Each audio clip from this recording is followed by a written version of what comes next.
ইতিমধ্যেই আমরা চাই যে আমাদের দেশ যত উন্নতি হচ্ছে, মানুষের অর্থনৈতিক কার্যক্রম বাড়ছে, সেই সাথে তাল মিলিয়ে চলতে হয়।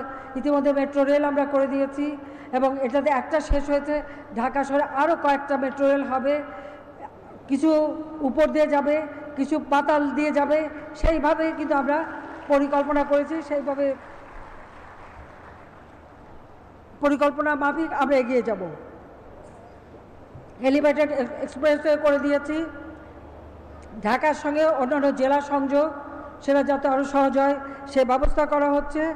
আর ঢাকার আশেপাশে 4টা কর্নারে 4টা হোলসেল মার্কেট, শুধুমাত্র কারণ বাজার এক একটা জায়গার উপর নির্ভরশীল থাকে, লোক সংখ্যা বেড়ে গেছে, সেটা না করে আমরা 4 জায়গায় 4টা হোলসেল মার্কেট করে যাতে মানুষ বাইরের থেকে পণ্য আনতে পারে, আবার সহজে মানুষ সেটা কিনতে পারে এবং পরিবহন করতে পারে, সেই সুযোগটা সৃষ্টি করার ব্যবস্থাও আমরা নিয়েছি। আমরা ট্রাক টার্মিনাল, বাস টার্মিনাল সেগুলো আরও উন্নত মানের করা এবং সেটাও এইভাবে হিসাব করে করা, সেটার দিকে আমাদের দৃষ্টি আছে, সেটাও আমরা করতে চাই। সবথেকে বড় কথা, পরিবেশ রক্ষার জন্য আপনাদের কাছে আমার অনুরোধ, যার যেখানে একটু জায়গা আছে আপনি একটু গাছ লাগান, একটা ফুলের গাছ লাগান, একটা ফলের গাছ লাগান, যাই লাগান একটু কিছু লাগান।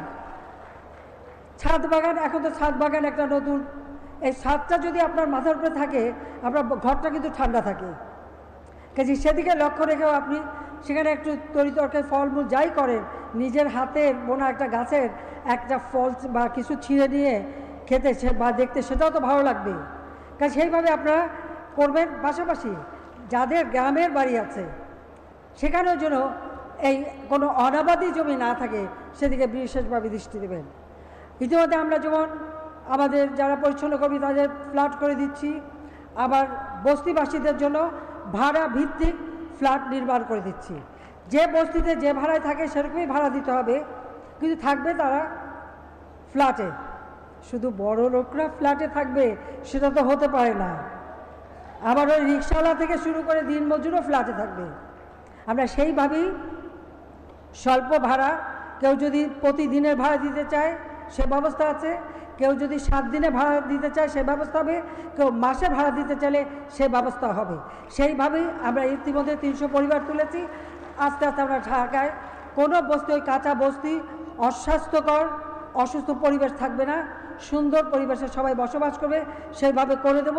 সেই পদক্ষেপও আমরা নিয়েছি। মানুষের কল্যাণেই কাজ করা, এটাই আমাদের লক্ষ্য, সেই লক্ষ্য নিয়েই আমরা কাজ করি।